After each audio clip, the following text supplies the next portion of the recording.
అంటే మొట్టమొదట నీకు 'మహర్షిలో' క్యారెక్టర్ ఆఫర్ చేసినప్పుడు, అసలు నీకు వాట్ ఈస్ యువర్ కెమిస్ట్రీ? అసలు నన్ను అడగడం ఏంటి? ఈ క్యారెక్టర్ నేను ఎలా చేస్తాను? అసలు how do I suit it? అని ఏమైనా అసలు అనిపించిందా? లేదండి. లేకపోతే యూ హావ్ జస్ట్ లైక్ లేదండి. I just got a call అండి ఒకరోజు.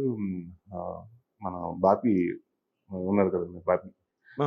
అవునా? అదే 'బాహుబలి బాబుల్ ప్రసాద్' ప్రసాద్ గారి గారు. అబ్బాయి. బాపి మా సీనియర్ అండి స్కూల్‌లో. ఓహ్! సో, నాకు మెడ్రాస్ నుంచి ఉన్నప్పుడు పరిచయం అండి. మా ఫాదర్ వాళ్ళు సినిమా కూడా చేయడం జరిగింది. అది సో, మాకు 'అదేంటి అల్లుడు' చేశారు. అతను ఫ్యామిలీ ఫ్రెండ్స్ నాకు. హ్మ్. వాళ్ళ అంకుల్, ఆంటీ అందరూ బాగా మా ఇంట్లో బాగా క్లోజ్. సో, బాపి ఫోన్ చేశాడు. "ఎక్కడున్నావు నరేష్" అంటే, "ఇంట్లో ఉన్నాను." "ఏంటి బాపి" అంటే, "అదే ఒకసారి వంశీపేటపల్లి గారు, పీవీపీ గారు నిన్ను కలవాలనుకుంటున్నారు." దేనికంటే అది 'మహర్షి' అదే అప్పుడు ఇంకో పేరు కూడా పెట్టలేదు. టైటిల్ పెట్టలేదు. ఆ 'మహేష్' గారి సినిమాలో ఒకటేదో మేము కోసం క్యారెక్టర్ అనుకుంటున్నారంటే, అయిపోయిందండి. అవునా అని పెట్టాను. చిన్న డౌట్ స్టార్ట్ అయిపోయింది. ఏంటి ఇప్పుడు మళ్ళీ మనం ఎళ్లి కామెడీ క్యారెక్టర్ ఏదైనా అడుగుతారేమో అని మొత్తం ఎళ్లి నెక్స్ట్ 2 డేస్ తర్వాత మీటింగ్ ఉందండి. పీవీపీ గారి ఆఫీస్‌లో కూర్చుంటే వంశీ గారు వచ్చి నేను ఫస్ట్ క్వెషన్ అడిగింది ఆయన. సార్ నేను ఇప్పుడు అందరూ హీరోలు అంటే ఇప్పుడు నన్ను తీసుకొచ్చి కమెడియన్ చేస్తున్నారా అన్నాను. లేదు సార్ అంటే కామెడీ క్యారెక్టర్ అంటే లేదు సార్ అన్నాను. మరి ఏంటండి అని ఒకసారి వినండి సార్ అని మొత్తం చెప్పాను. అంతా చెప్పిన తర్వాత సీరియస్ క్యారెక్టర్ అంటే తన ఊరుకు రావడము, తన కోసం మహేష్ గారు అక్కడి నుంచి వచ్చి ఆ ఊర్లో సెటిల్ అవ్వటం అన్ని ఇతని కోసం చేస్తున్నాడు. ఎందుకంటే ఫ్రెండ్ తను చేసిన ఒక హెల్ప్ ఈరోజు తను అలా ఉండటం కారణం ఇతనే. సో ఇట్స్ 2 బెస్ట్ ఫ్రెండ్స్ కాదండి. It's more of best friends love story లాగా ఉంటుంది అని నేను చెప్తే సెకండ్ హాఫ్ అంతా కథ అంతా అంటే ఊరికే లైన్‌గా చెప్పిన తర్వాత ఎక్కడ కామెడీ కనిపించలేదు. ఎలా అనుకున్నారంటే ఇది లైక్ లేదండి నాకు మీరు 'శంభో శివ శంభో' నేను సినిమా చూసినప్పుడు చిన్న ఇన్నోసెన్స్ ఉంది మీలో. నాకది నచ్చింది. So we thought about it. మీరైతే పర్ఫెక్ట్‌గా ఉంటారు. అనండి అలా వచ్చిందండి. సో హ్మ్. దెన్ ఐ వాస్ షాక్డ్ అండి. ఎందుకంటే నేను కామెడీ క్యారెక్టర్‌ని ప్రిపేర్ అయ్యి ఎళ్ళాను. ఇద్దే అయ్యుంటది అనుకున్నాను. అక్కడ చూసినప్పుడు నాకు సీరియస్ క్యారెక్టర్ ఇచ్చారు. Then okay. యాస్ అన్ ఒక director who believed that I can do serious. I can pull off yes. Serious character అంటే దెన్ డెఫినిట్‌గా ఐ హావ్ టు అంటే నేను 100% నా ఎఫర్ట్స్ పెట్టాలి. And I have to prove myself. అదే. So అలా వచ్చిందండి. దాని అదే తర్వాత మెంటల్ ట్రాన్స్‌ఫర్మేషన్ చాలా అవసరం గదా! అప్పుడు నీకు. అవునండి. ఎందుకంటే నువ్వు ఇందాక ఇప్పుడు అన్నట్టుగా డైరెక్టర్ నా మీద నమ్మకం పెట్టుకొని అలాంటి క్యారెక్టర్ ఆఫర్ చేసినప్పుడు అవునండి. ఎందుకంటే సార్ ఇక్కడ నాకేదో చేయాలనుంటదండి. రకరకాల ఎక్స్‌పెరిమెంట్ చేయాలంటది. లేకపోతే కొత్తగా చేయాలనుకుంటాం. బట్ ఇక్కడ ఏమవుతుందంటే నమ్మే ప్రొడ్యూసర్ ఉండాలి. డబ్బు పెట్టే ప్రొడ్యూసర్ ఉండాలి. డైరెక్టర్ డైరెక్టర్ ఉండాలి. సో దాని తర్వాత ఎప్పుడైతే 'మహర్షి'లో సిన్సియారిటీ చూసిన తర్వాత 'నాందిలో' నాకు ఆయన అప్రోచ్ అయ్యాడండి. విజయ్ కనకమాడలొచ్చి, "సార్ నాకు ఇలాంటి సిన్సియర్ ఆర్టిస్ట్ అదే దాంట్లో మీరు అలా సరెండర్ అయ్యారు. నాకు మీరు" ఆయన కథ చెప్పినప్పుడు ఒకటే చెప్పాడండి. "సార్ ఇది హీరో కథ కాదు. 'నాంది' అన్నది ఒక 'సూర్యప్రకాష్' అన్న ఒక క్యారెక్టర్ కథ. మీరు ఒక క్యారెక్టర్‌లో ఫీల్ అవ్వండి. దీంట్లో హీరోని ఫీల్ అవ్వకూడదు. అతని స్ట్రగుల్, ఆడియన్స్ పెయిన్ ఫీల్ అవ్వాలి. అంతేగాని అతను హీరోయిక్‌గా ఏదో కొట్టేసి, తిరిగేసి అతను రివోల్ట్ అయ్యేది కాదు. హ్మ్. అతను నార్మల్ ఒక సొసైటీలో ఒక మిడిల్ క్లాస్ మెంటాలిటీ ఎవరు గొడవ లేకుండా తన ఇల్లు, తన ఫ్యామిలీ అని బతికి వాడు ఒక దీంట్లోకి ఒక వెళ్ళిపోతున్నాడు. Common man. ఒక కామన్ మ్యాన్‌లా ఉండాలండి. సో ప్రతి ఒక్కళ్ళు థియేటర్‌లో కూర్చున్న వాళ్ళు మిమ్మల్ని కనుక మాకే జరిగితే ఈ పరిస్థితి అన్నట్టు ఉండాలి సార్. మిమ్మల్ని టార్చర్ పెడుతుంటే వాళ్ళని పెట్టినట్టు అంటే వాళ్ళు అంత ఫీల్ అవ్వాలండి. So he told me clearly అండి. ఇది మళ్ళీ అదే 'ఉగ్రం' చేసినప్పుడు ఈ సినిమాలో నువ్వు హీరో లాగా ఉండాలి. ఎందుకంటే యు ఆర్ స్ట్రిక్ట్ ఆఫీసర్ అండి. సో అయి మనకి చెప్పినప్పుడు ఏమవుతుందంటే డైరెక్టర్ చెప్పినప్పుడు మనకు అర్థమైపోతుందండి. Way they inject the story మనకు తెలిసిపోతుందండి. ఎలా బిహేవ్ చేయాలి, ఎలా ఉండాలని. సో అదేనండి దట్స్ లైక్ కానీ డైరెక్ట్‌గా పడ్డమే ఒక రకమైన డిఫరెంట్ క్యారెక్టరు. నీ మౌల్డ్ కాదది. నీ సెల్ఫ్ కాదు 'మహర్షిలో'. పడ్డమే మహేష్ బాబు పక్కన. How was your working atmosphere అప్పుడు ఆ టైంలో మహేష్ బాబు నీతోని? చాలా ఫన్ అండి. అంటే like Mahesh garu it's like very professional actor and it's like more of ఆయన ప్రతిదీ డీటెయిల్‌గా చూసుకుంటారు. అంటే if not satisfied even Vamshi garu కూడా అంతేనండి. పర్ఫెక్ట్‌గా అనుకున్నది వచ్చేదాకా చేస్తానుంటాడు. హ్మ్. అండ్ హి ఓన్లీ టాక్ అంటే నేను ఆయనతో మాట్లాడినప్పుడు కానివ్వండి ఓన్లీ ఫిల్మ్స్ అండి. He has a great knowledge of films. అంటే మీరు ఏ ఓటీటీ షో గురించి అడగండి, దేని గురించి అడగండి.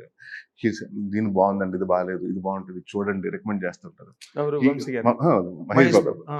And he he talks about the technicality. జనరల్‌గా మనం ఏంటంటే ఆ సీరీస్ బాగుంది, కెమెరా వర్క్ బాగుంది, లేకపోతే ఆర్టిస్ట్ పర్ఫార్మెన్స్ బాగుంటది అనుకుంటాం. టెక్నికల్‌గా ఆళ్ళు ఏం షాట్లు అలా తీశారు, ఎలాంటి అంటే ఎలాంటి లెన్స్‌లు వాడారు, లేకపోతే ఎలాంటి సీజీలు ఎలా క్రియేట్ చేశారు. So he talks about everything అండి. ఓకే. సో మనకి దెన్ అంటే ఆయనతో కృష్ణ గారి అబ్బాయి.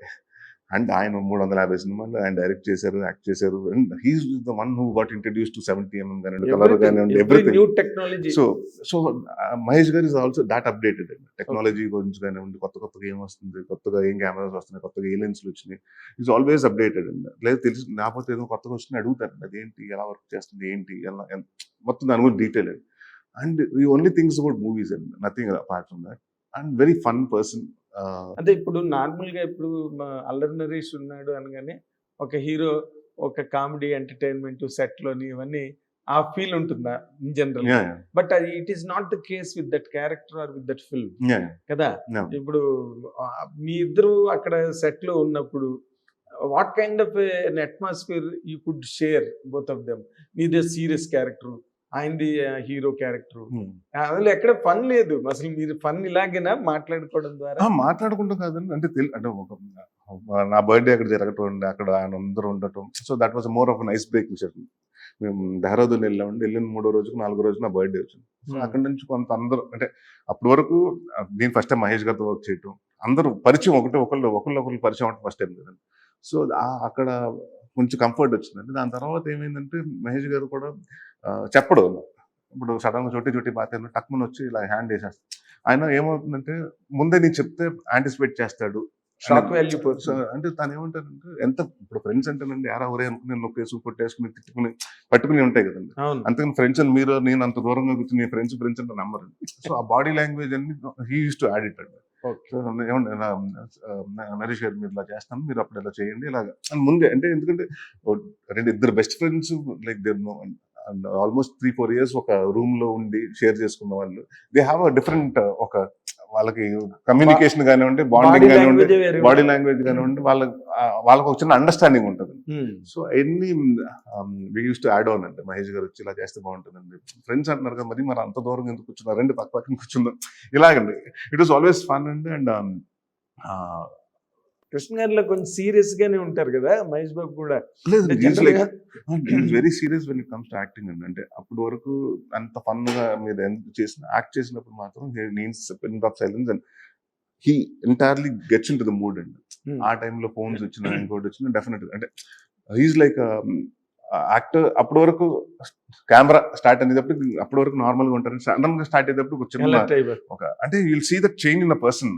పర్సన్ లోనే ఒక చేంజ్ వచ్చి దెన్ మళ్ళీ కట్ అనేటప్పటికి will see different person again అండి. ఎగ్జాక్ట్లీ. సో మహేష్ నుంచి రిషి అవుతారు, రిషి నుంచి మళ్ళీ మహేష్ అవుతారు. అంటే ఐఎమ్ టాకింగ్ అబౌట్ అప్పటి వరకు యాక్షన్ బిఫోర్ మహేష్ గారిలా ఉంటారు, యాక్షన్ అని చెప్పగానే క్యారెక్టర్ రిషిలోకి వచ్చేస్తారు, కట్ అనేటప్పుడు మళ్ళీ back to Mahesh garu. Exactly. So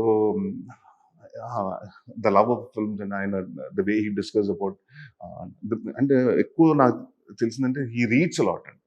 which news అంటే జనరల్ గా మనం ఏమవుతుందంటే, ఇప్పుడు ఇది వరకు ఒకప్పుడు బుక్స్ చదువుకునేవాడు, మంచి బుక్స్ చదువుతూ మంచిది అంటారండి. న్యూస్ పేపర్ అంటే మా ఫాదర్ కూడా పొద్దున్న లెగ్సి న్యూస్ పేపర్ చదువు, పెన్సిల్ పెట్టుకుని చదివితే నీ భాష ప్రాక్టీస్ అవుతుంది, క్లియర్ గా ఉంటుంది, తెలుగు పేపర్లు చదువు అని చెప్తూ ఉండేవారు మా ఫాదర్ కూడా. సో అది ఇప్పుడు ఎక్కడో తెలియకుండానండి అంతా మనకు ఈ ల్యాప్టాప్ లో ఈ ట్యాబ్స్ మీదకి వచ్చేసినాయి కదండి. అక్కడ బుక్స్ కూడా దీంట్లో చూసుకుంటున్నాం మనం, tabs. Book touch of a book is missing. So he is one person constantly reads it. అంటే అది డెవలప్మెంట్ గురించి కానివ్వండి, లేకపోతే he reads any information. And he is always updated. Anything in about the world he knows it. And information, general information about everything, right from you talk about phones నుంచి, technology నుంచి, అన్నిటి నుంచి, cricket మ్యాచ్ల గురించి, everything you talk about it, he knows everything and he is interested in everything. Exactly.